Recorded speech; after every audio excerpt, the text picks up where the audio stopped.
Tzivanu, Torah. Divrei Torah. Hi, everybody. Okay, so I see Larry, I see Panina, Diane, hi. Lynn, hi. Lynn, you know, I'm worried about you. You're stuck in Hawaii or something. You know, I could show you where I'm really stuck. where are you really stuck? Do I want to know? Okay. Okay, David, hi, good morning, David. Shabbat Shalom. Kevin, Shabbat Shalom, hi. Oh, there we go, Carrie and Ray. I see Barbara Melchek. Hi, Barbara. Hi, Barbara, how are you? Thank you, I'm fine. Oh, that's terrific. I don't see your caregiver. She's usually there. Is she around? She's hiding, right. Pardon? Okay. Susie, hi. Roy, hi. 4 years Russian history. I gotta love that. Okay. Natalie, hi. Sukasa, the answer to your question is 6 o'clock to 6:30 is a Ukrainian reception, and the program actually begins at 6:30.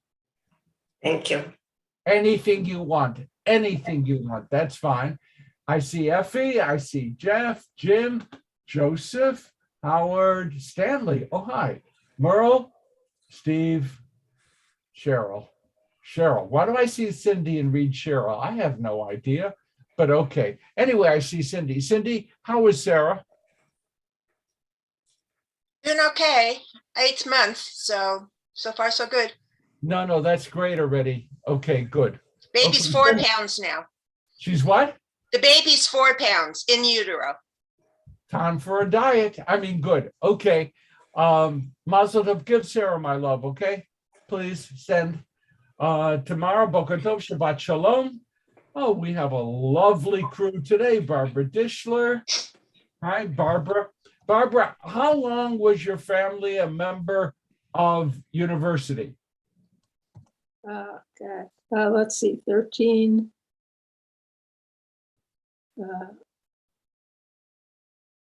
13 from around 50 is 20, 30, 40, 45 years.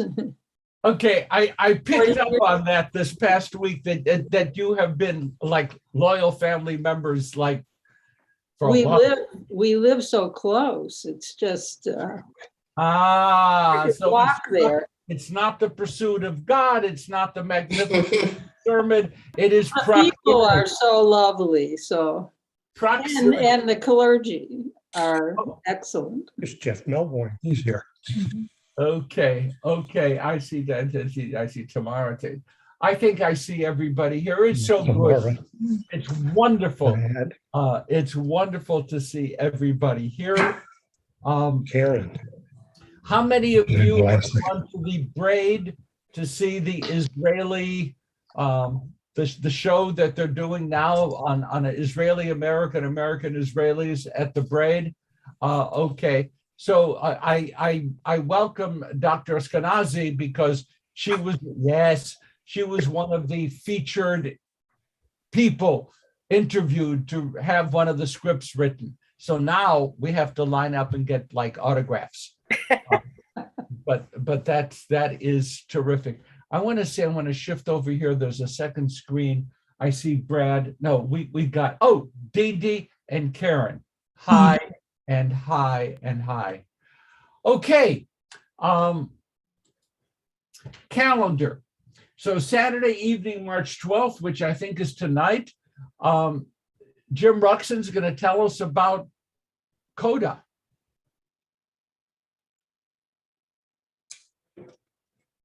Coda is an Academy Award nominee for Best Picture, I believe, Crowded Field. For those of you who saw The Sound of Metal, this is the other side of the coin of deafness. It's another way of looking at it entirely.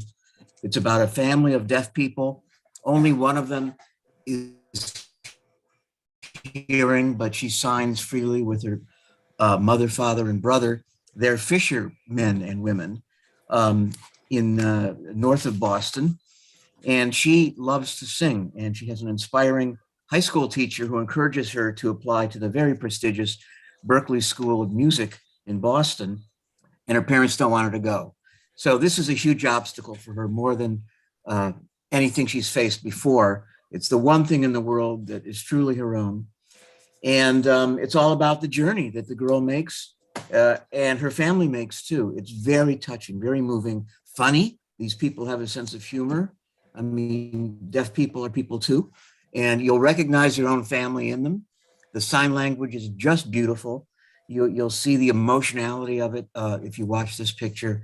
And it's an all-around really informative piece that completes the story of deafness for those of us who can hear. Really a wonderful film. Super. And that's tonight at 7:30. Yeah, tonight, 7:30. Yes, I saw it, Jim. Okay, yeah, I saw it. Where And- can you see it? Which, It's on Apple Plus. And Yes, if you're not a member, don't worry. You can have a week's free trial. Right. Go to appleplusTV.com and register. And if you don't like the film or the service, you can cancel it without a charge. It's otherwise $4.99 a month. okay. Only if you've never taken advantage of their free trial before. Okay. Um, Well, then you have to pay $4.99 for it. Or you can buy- I think it's on Amazon too. I couldn't find it on Amazon. There are other. Okay, I'm going to move forward. Business discussions will wait until 10 o'clock or maybe 10:10, but that's terrific. Okay. And don't miss the end of the movie. Yeah. That's it. Not saying anything. Wednesday, March 16th at noon, current events. I'm still trying to find anything interesting happening in the world to talk about, but I expect to have something lined up for this Wednesday, March 16th. We have great discussions. Last time was superb. Paul's coming back. Sunday, March 20th, 6 p.m. Ukrainian hors d'oeuvres, and 6:30, what's going to be a beautiful, beautiful, beautiful, beautiful classical music concert and a fundraiser to support Ukraine. Cindy, what's happening in your world? On March 21st, for former university members, we're having a tour of the Glazer campus, which will be the new pavilion, the sanctuary, and the Kosh Center with lunch afterwards. We are limited due to the reservation at the restaurant. I think most of the women here that were university have already signed up. We have about 4 slots left. So you can email me if you haven't signed up, or else you should have gotten at least 2 emails so far, but that's our next thing. And we'll talk later, but in April, we're going to have a high tea and learning and then a Mahjong tournament and other things, but we're back. Now we could start meeting in person and we're very happy. You understand the requirement for having high tea, cucumber sandwiches. Well, and a fascinator and gloves and pearls. Okay, you got it. Okay, but the cucumber sandwiches, sine qua non, you got to have. We're not cooking. We're going to a restaurant. Okay. Okay. Any other calendar announcements? If not, we move forward. Checking in. What's happening in your lives? Anything that you would like to share with us? Hopefully good things, sometimes not so good things, but just to share because we are a community. And please do use the electronic hand raising thing. It works much better for me, and I appreciate that. Anything cooking in your lives? Anything at all? Okay, right.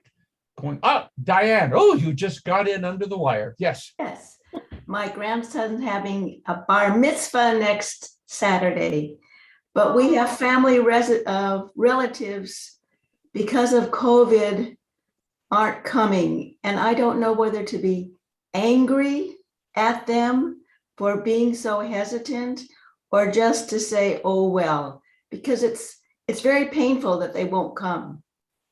Okay. I have mixed feelings, and I'm angry and I'm sad, and I don't know what to do. Is that Zachary that's having the Yes. bar mitzvah? Yes, it is. Okay, now normally I charge 125 for an hour, Yes. I but roll around at night. I want to be angry and be mad that they're not coming and sad, but it's hard. okay, are you offering live streaming? Yes. And Zoom and YouTube. Yes. Okay, and I will just tell you, as a wizened, experienced clergy person, that life cycle events create opportunities for permanent divides in a family. Absolutely. And whether it's a wedding, a baby naming, a bris, a bar mitzvah, a funeral. I mean, I've seen families break up because someone didn't do something which another person really felt was important. And Diane, even though there's just the two of us talking alone, no one else is listening, it's just, you and me, I would beg you to set your anger aside. Diane, I have to tell you that this happened to us a few years ago, where cousins didn't invite most of the family to their daughter's bat mitzvah. And as we put together our granddaughter's bat mitzvah invitation list currently, we've had some heavy discussion as to whether we are the bigger people and invite them, knowing they probably won't come either. But it's very difficult and it's very hard, and it does, as Rabbi Davids just said, it does cause.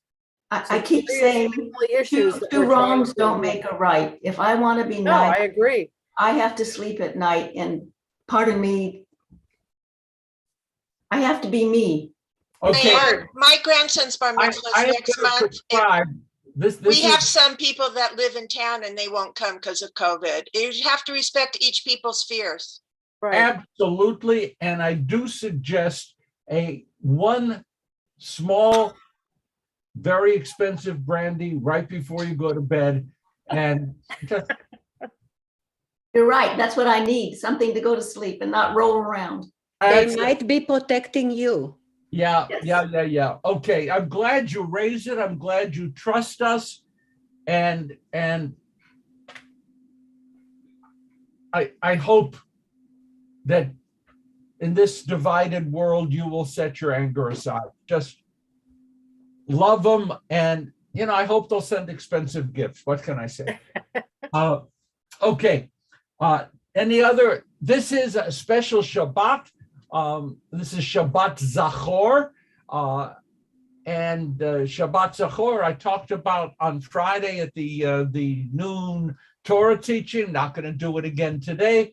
But if you want to hear a truly brilliant presentation on the Shabbat before Purim, I delivered it, and you can go into the Wilshire archives and it's there. We just had a great time Friday at noon. It was a privilege to be invited in to that event.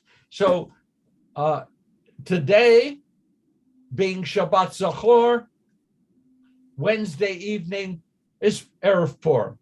And I just want to wish everybody an occasion to be happy and to rejoice, even if it's only for a few hours in this troubled world. It's okay. Purim, come, be happy, and that's vital. Okay. Now we are plunging. Where is Effie? Effie, where are you? Okay, oh, there you are. We are going to avoid the text immediately, Effie, just to make you miserable. And I want to do a little bit of a conversation with you about Leviticus and the priestly offerings and the sacrifices. I want to focus a little bit on that because it's in the language of Facebook, it's a meta issue. It's a big issue. What's going on with sacrifices? What happened? First of all, I would like to stipulate that no, I do not believe that the highly detailed sacrificial offerings in the book of Leviticus ever took place in whatever was the wilderness wandering from Egypt to the promised land. I just have totally given up on where did they get the gold, the silver, how did they build all the appurtenances, how did they weave all the textiles? No, those offerings, that which is so painstakingly described in the book of Leviticus, in my opinion, which if you ask Effie is worth very little. Oh, well, thank you. Thank you. And worse than little? Or you're disagreeing? Okay. You have to see Jim Ruxin to get able to communicate with hand signals. That which is described in the book of Leviticus is I don't know, Tamara, Second Temple. It certainly isn't wilderness wandering. It certainly isn't the early years of Solomon's temple in Jerusalem. Just way after that. Setting that aside, this is a whole book full of sacrifices, and we all know that the root of the word sacrifice, sacred, we all know that. Okay, making something sacred. When you hear, and this is the participatory part of our discussion, what are sacrifices all about in your mind? When you read this material, bring meal offerings, bring incense offerings, burn a cow, shove a goat off a cliff. That's Yom Kippur. What's it all about? What do you understand lies behind all of these detailed descriptions of sacrificial offerings? Penina. I am looking at the word korban from the word karov to get people together to make them close to each other. That's the main thing was really important. The Hebrew word for a sacrifice is a korban. The root kuf resh vet, meaning close. Closeness. A korban, according to just linguistics, is that which brings the offer of the sacrifice closer to the recipient of the sacrifice, God, and it brings closer. Yes. Okay. I am talking also closeness among the people themselves, because they gather together to view it or to be there for the occasion. And that was the most important thing in my mind. And that's a very big thing. That's a very big thing. And of course, we love to be able to do that even in synagogue life today, events that bring people together. And one of the things we learned from COVID, though COVID is not explicitly mentioned in our Sedra, one of the things we learned from COVID is that despite the wonders of live streaming, lots of people really felt depressed by the lack of experience of community. Really important stuff. So yes, thank you for that. I see Jeff. I see Steve. Please, Jeff. I was going to say that I think that it's kind of shock and awe. I think it imposes a higher being. It imposes a sense of both reverence and terror, and subjugating oneself to something that's higher than you are.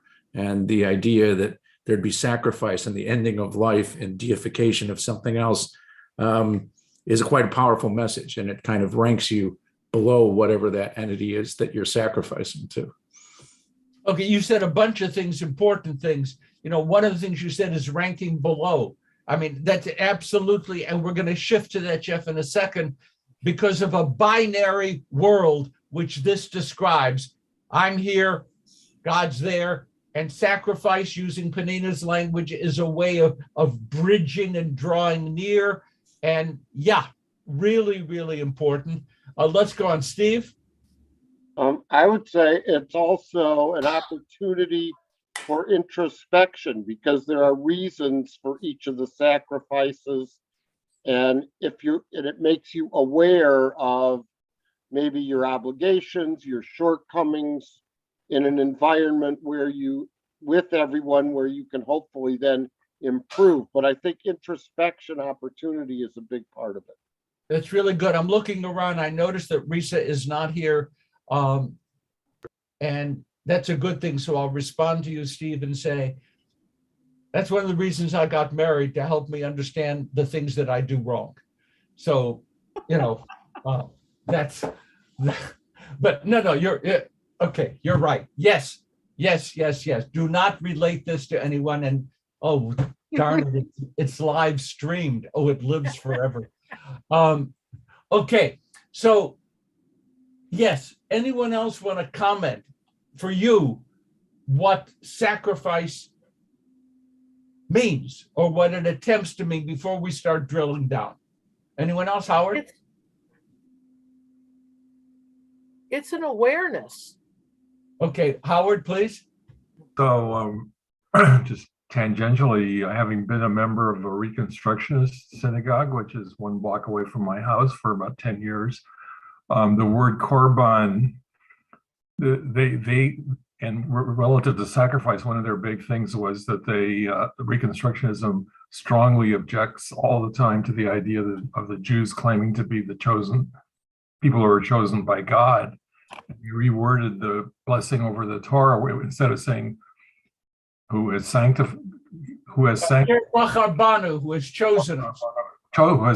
us. Instead of that, it is Asher Karbanu, which I think is a related word, means brought us near, but it also means it alludes to the sacrifices. So I hope not. I'd rather stick with the first one that says bring us near. But it doesn't Corbano, doesn't that the same root? It's the same root, but it can be approached in different ways.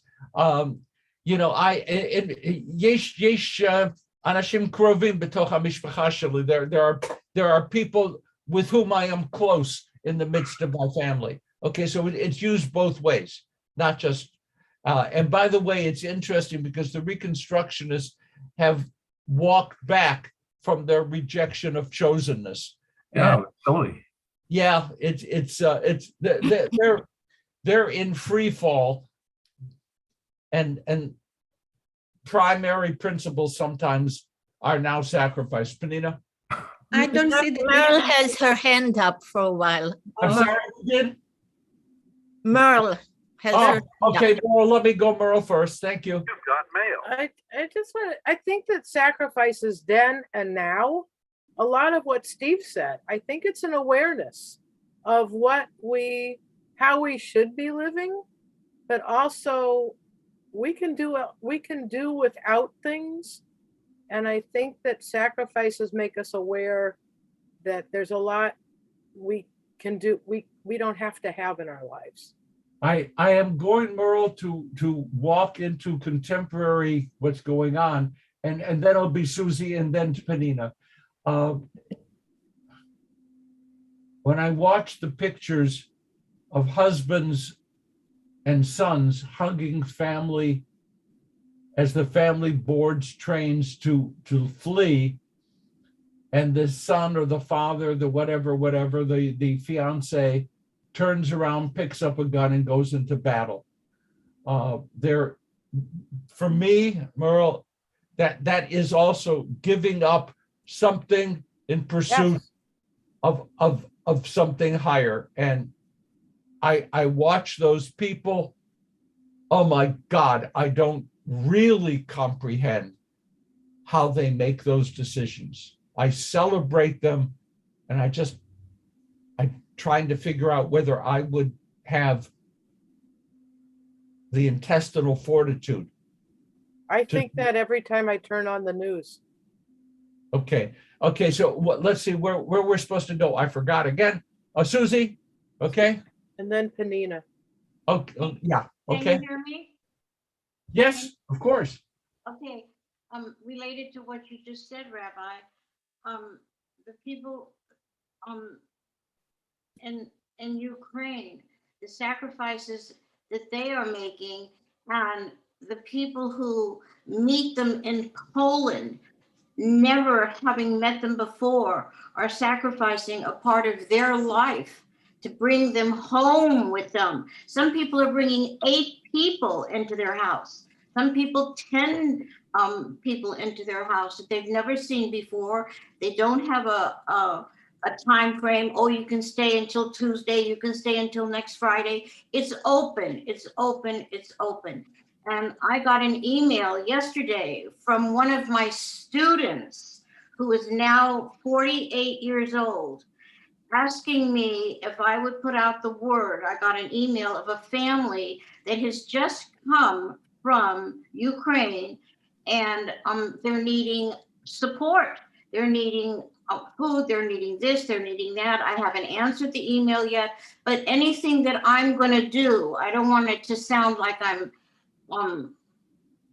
it's putting me out, but in some way, I'm making a sacrifice if I invite to take them someplace or whatever. I think very much that's a sacrifice, and I want to do it.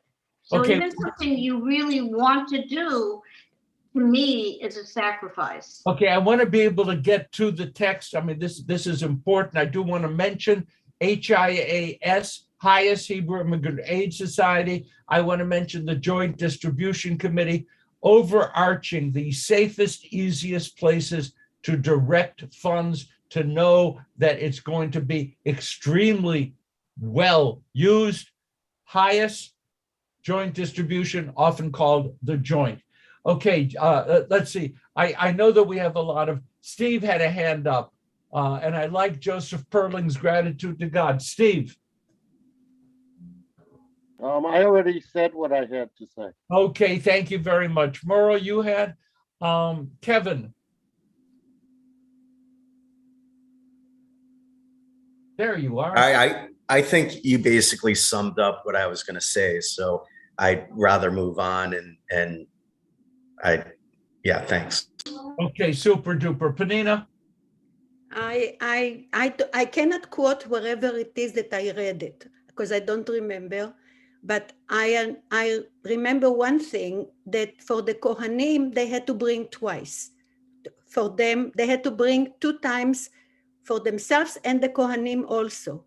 So, and also that they ate the meat, they burnt only the blood.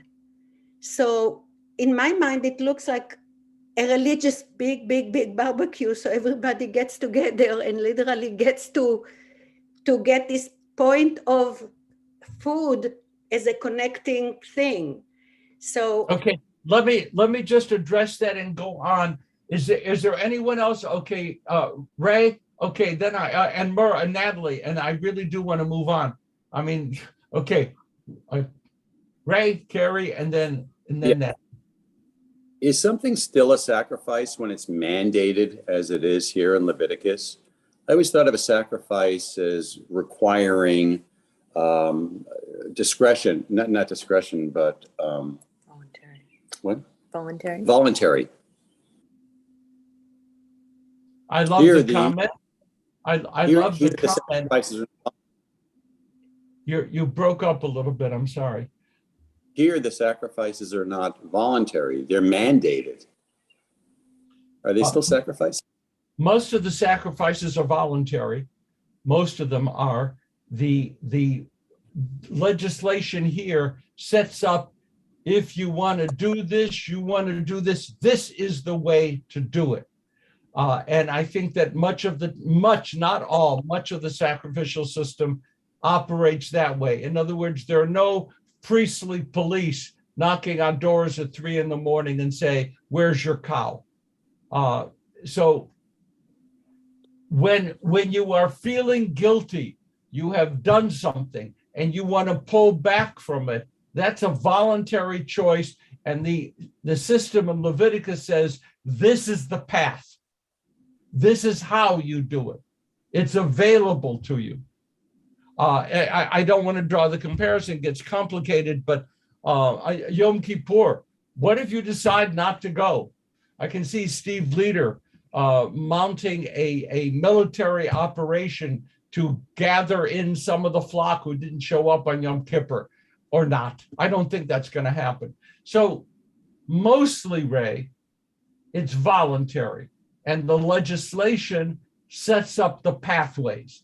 If and you want to express thanks, gratitude to God, this is the way you do it. Not, you must do this because you're feeling grateful. Did that, I can see, Yes. not yet certainty. You're saying it's more of a guideline. If I choose to go I this think way. it's a formal pathway. Yeah. Yeah. Okay. But that's a great question. It's important. I'm going to move on unless, do we have another hand? Did I say another hand? And I want to move on. Okay. One of the things I found in studying and preparing for today was the very fundamental Jewish embrace of a binary world. It is so clear to me. Central to Judaism is an understanding of the world as binary. And you all know me well enough to know that I have long ago come to a rejection of binary as being sufficiently descriptive of the world. That doesn't change the fact that Torah itself is based, and fundamentally Judaism is based upon a binary view of the world. In the most simple terms, you have God and us, okay? God and us, however else you describe it. But beyond that, the holy and the profane. There's no middle ground. There's holy, there's profane. There's kosher and there's treif. Kosher and treif. I told you before, it still is one of my great memories of an Israeli friend who had a magnificent Labrador, just beautiful lab, golden lab. And he taught the dog, he would take a treat, put it on the dog's ample nose and say, treif, treif, treif, kosher. And the dog would eat the snack. And that's the poor dog has been trained in a binary world. Shabbat and weekday, right? Shabbat and weekday. Let's be very clear. Israel and the other nations of the world.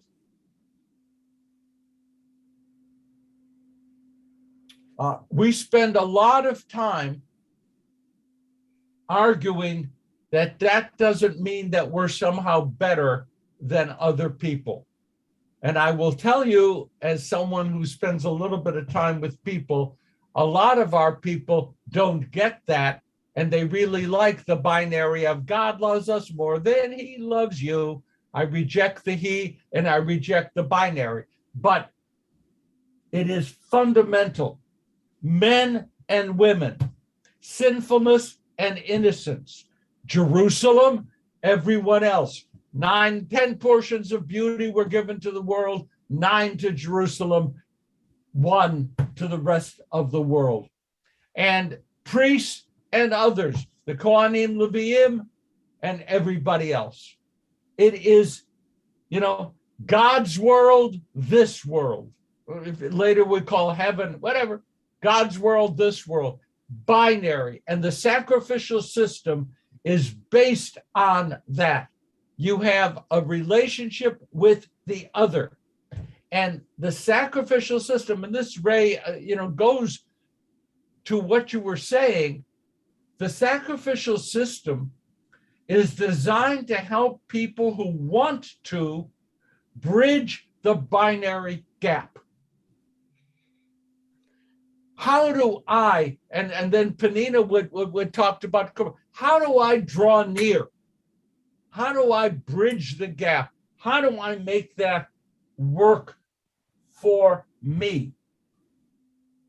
And then the question comes, and we turn to this now. So what do you do? What do you do? The key, Panina, just give me a couple minutes here.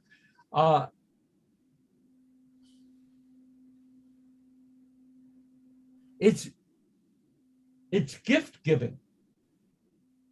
It's gift giving. I've had a good harvest. I want to share. I've got a lot of sheep. I want to share. I have happiness. I want to share. I need support. Can I buy your attention? Now, what I just said is totally rejected by the rabbis. But in my personal effort to understand the sacrificial system, part of it is the giving of a gift, the bringing of an offering as God, I hate to say this, as a bribe, as a way of attracting God to be interested in us. One of the fascinating terms in talking about the bringing of incense and sweet-smelling sacrifices is the expression in the Torah, Reach nichoach l'Adonai. It's a sweet-smelling, attractive smell for God. And we know that if we go back into the ancient Near East literature, there are images of God, of gods dancing around all this incense. And it's like, what is it, pot? They're just inhaling all of the smoke, and they are feeling really happy. And that's a good thing for the person who brings the incense. By the way, this is, we may be going back to cocktail parties. What is frankincense? Okay, there we go. Whether you read the Christmas story with the three magi, what is frankincense? It's mentioned here a lot. What is it? Isn't that funny? It's a word that it's all over the place, right? Frankincense. I am no botanist, so I looked it up in Google. And frankincense is resin derived from a tree. It smells awful. Pardon? It smells awful. No, on the contrary, it's supposed to smell really great. The resin brought from a tree, the trees that produce frankincense resin are found almost only in the southern part of the Arabian Peninsula. The next cocktail party point is the source of Saudi Arabia's wealth today is oil. And they're doing much more. They're beginning to follow Tom Friedman's suggestion that they break out of being just oil-based and do more.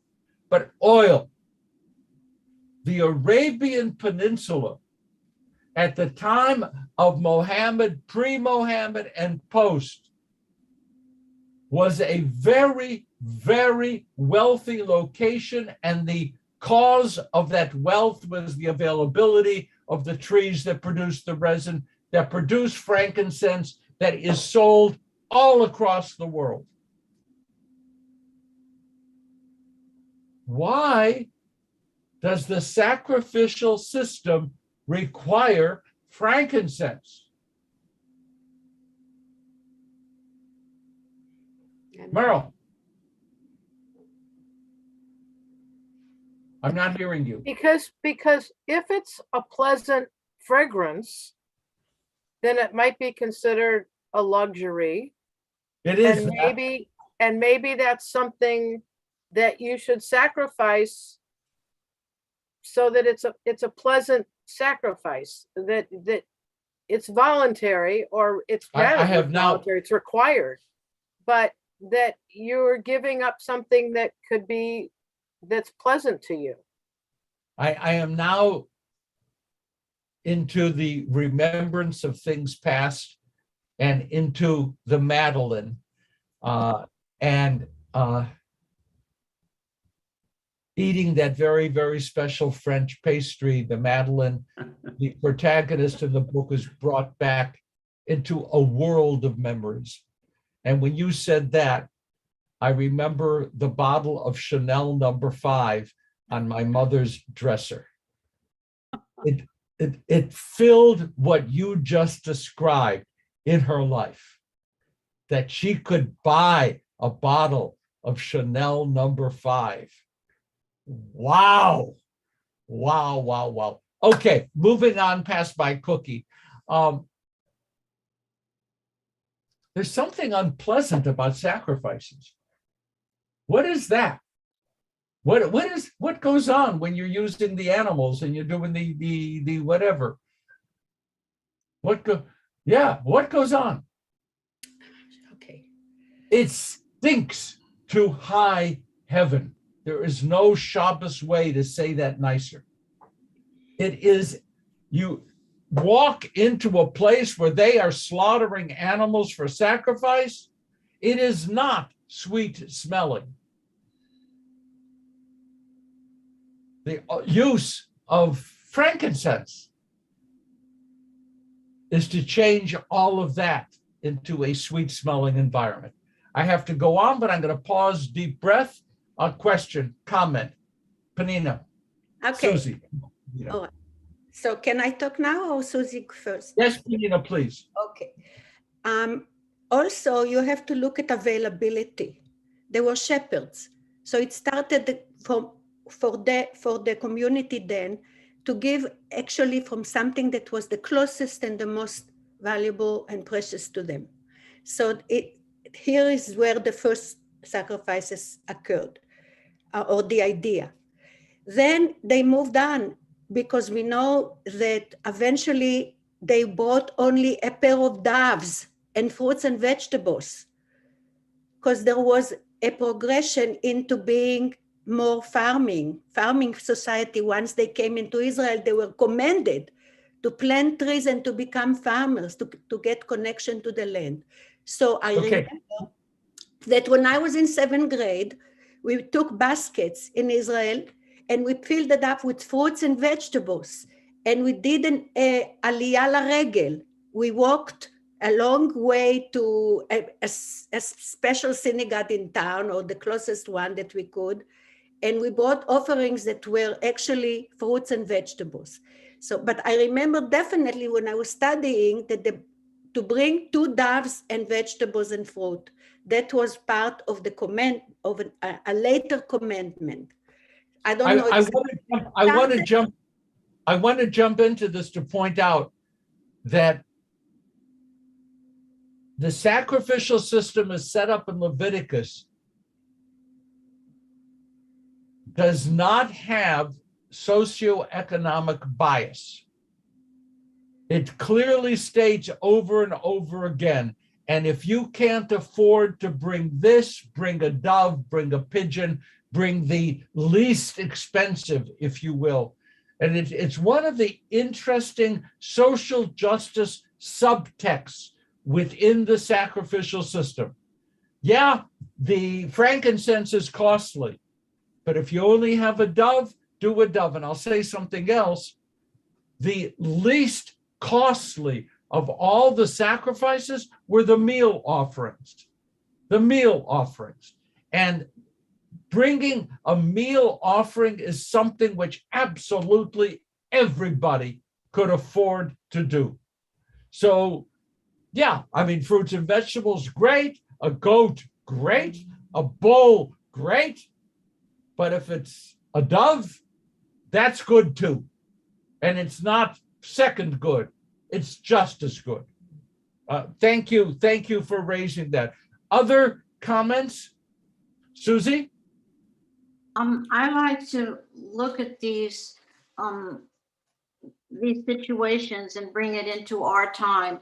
And I think one of the greatest sacrifices that people make in this time are when they sacrifice their kidney, or they sacrifice their, when you put on your driver's license. All those things to me are unbelievable. And I think sacrifice tends to cause some type of pain or hardship to the person or the organization that is making the sacrifice. I think that's a great addition to the conversation. I really appreciate it. Really appreciate it. Jeff? I think Brad was first. Okay, Brad. Oh, okay. Thanks, Jeff. Thanks for sacrificing your spot. Rabbi, I've been thinking about the fact that we're told that with the destruction of the temple, that prayer took the place of sacrifice. And I'm trying to understand maybe the connection between prayer and sacrifice, whether sacrifice isn't a prototype of prayer, a primitive type of prayer that is more expressive than more and has become more internalized.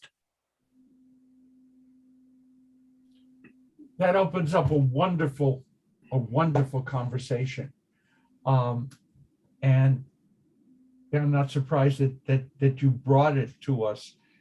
You know that the prayer structure we have today, Shacharit, Mincha, Mariv, morning, afternoon, evening services, is based upon, structured around a what was done with the sacrificial system.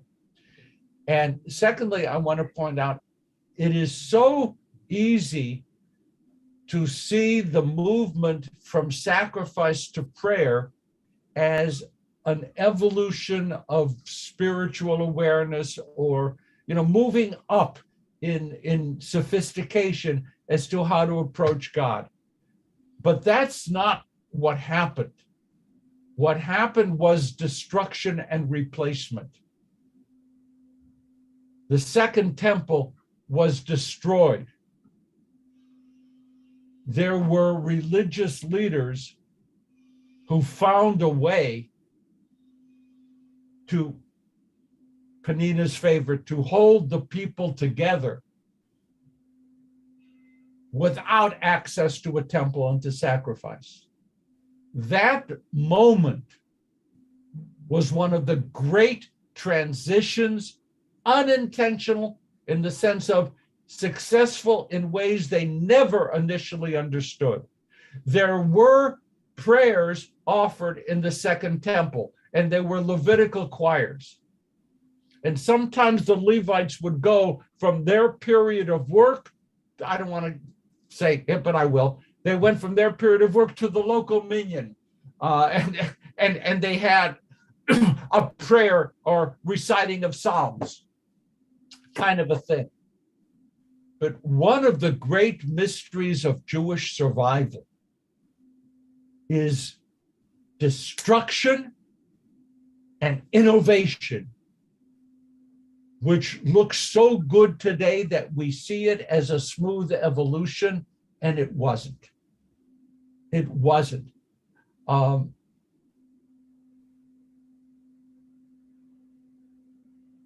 Our prayer service, if you daven in a traditional synagogue from an Orthodox siddur, prays for the reestablishment of the sacrificial system.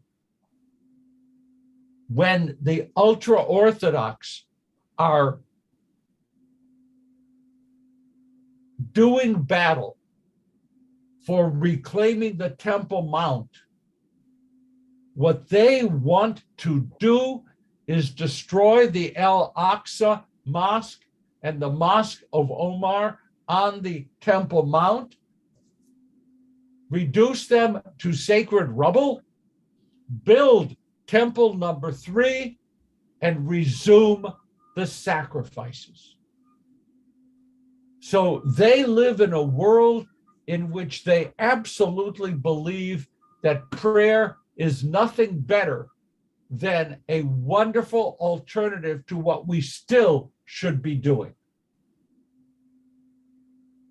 Fundamental Reform Judaism, starting with the Pittsburgh Platform, full rejection of ever dreaming about a restoration of a sacrificial system.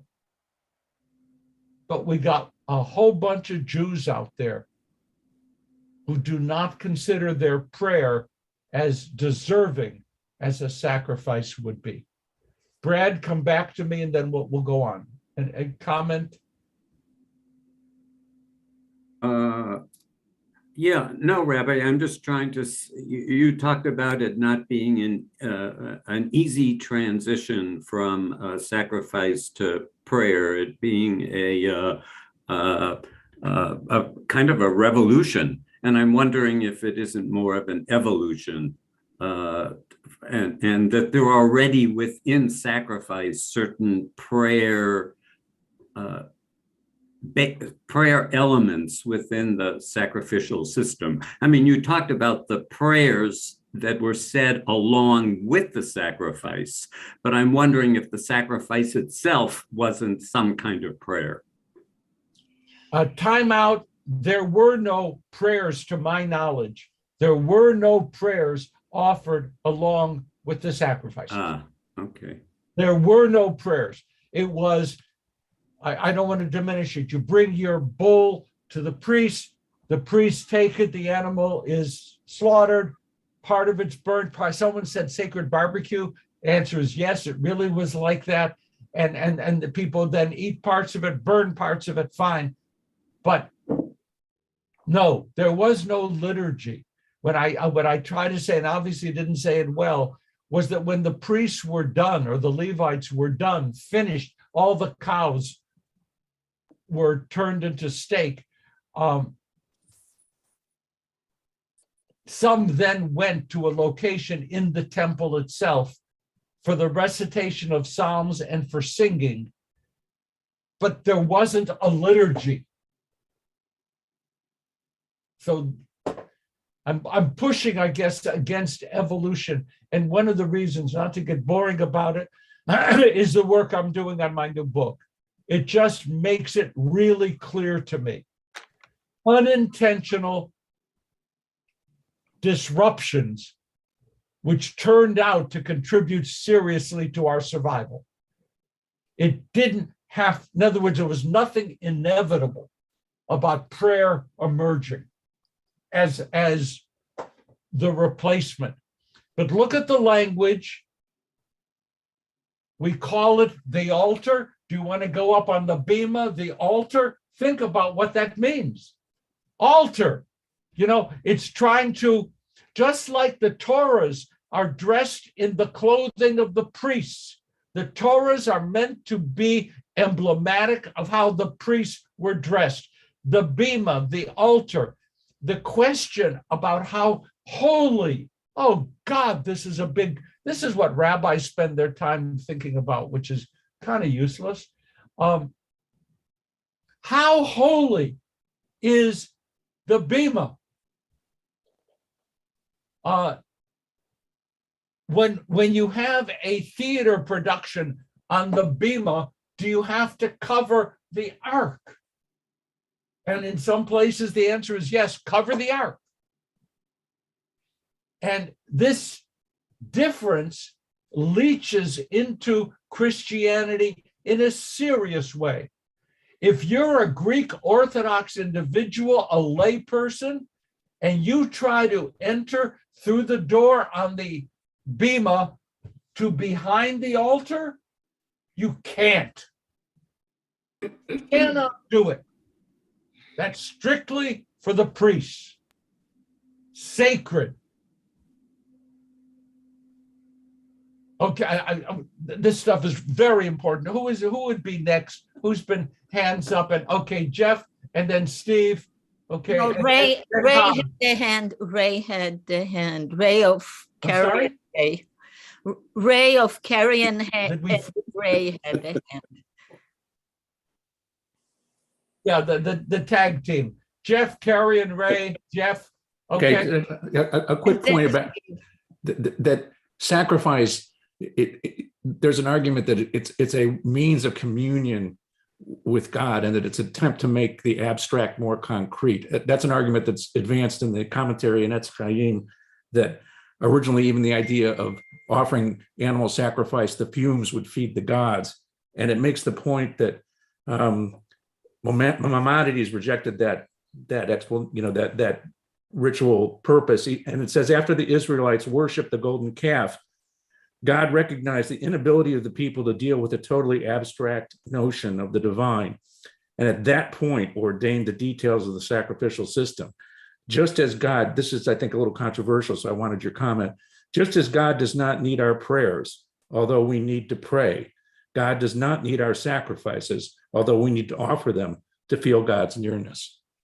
That Maimonides someday will be famous. Okay, Ray. Yes, thank you. I'm seeing a theme here, and I'd like your response. A few weeks ago, we saw in Exodus very specific consequences for wrongs perpetrated against other people. And the consequences were usually restitution. We had to give the person who we wronged something of value. Very, very specific restitution. And here in Leviticus, it seems like we have the same kind of theme where we need to pay a price, but the wrongs being committed here are not wrongs to another. These are personal indiscretions.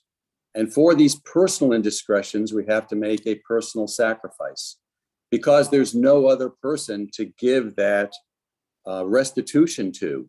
There is no common fund, and it would be a windfall to give something to someone else for personal indiscretion. But we do have to sacrifice. We have to give something of ourselves.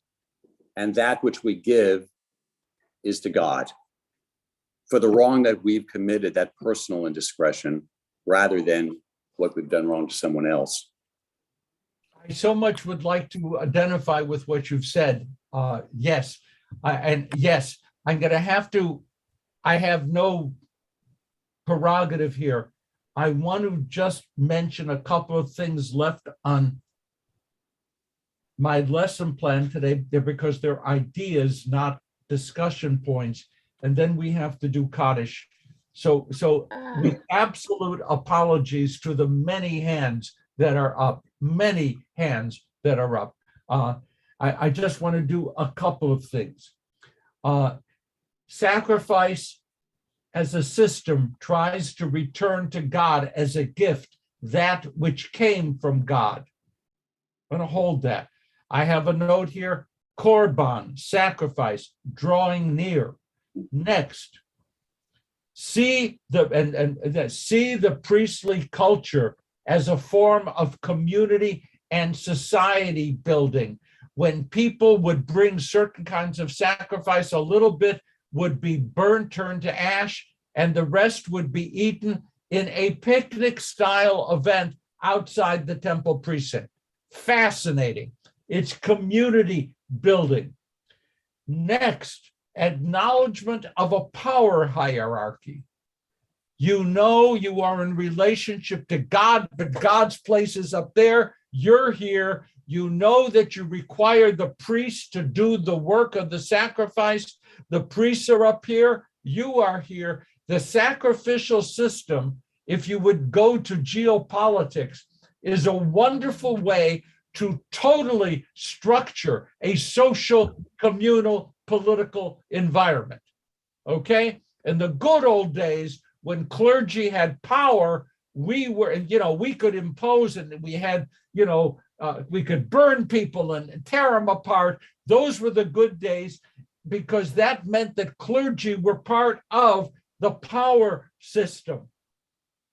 Now we have blogs. I don't know if that's quite the same. Next, the sacrificial system served to draw the eyes of the Jewish people worldwide to Jerusalem. If you were a Jew in the Second Temple period and lived in Germany or whatever it was at that time, you knew that what you wanted to do to engage in, because they didn't have a prayer structure, was taking place in Jerusalem.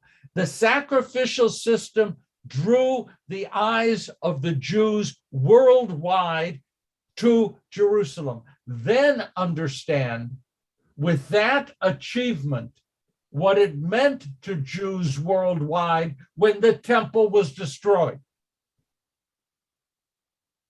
And that fact was one of the reasons why the prayer system and the study system emerged. Because the centrality, the organization, the structure of their lives, not just the Jews in Jerusalem, the Jews all over the known world, was ruptured. And it was a wonderful, blessed, inadvertent happenstance that caused some of the rabbis to lead us toward a prayer and study environment to replace the sacrificial system. Next point, and forgive me for running like this, the sacrificial system offers structure to life. Life is filled with chaos and uncertainty, and the sacrificial system offers a way to have a stable universe. And the last thing I would offer, and it's not my thought, it's from other teachers. The sacrificial system allowed people to sublimate their acceptance of violence into the slaughtering of an animal. And there were teachers who lamented the loss of the sacrificial system because it took away the chance for some blood to be shed and the world to move on without destruction. It's a very, very, very, for me, fascinating thing. I apologize to everybody because we're here and we have to end. But thank you for helping me dig down deeply into what is very often a boring and difficult series of texts, for us to be able to understand that a lot more was going on here than bring 3 goats, sprinkle the blood, take this, and so forth.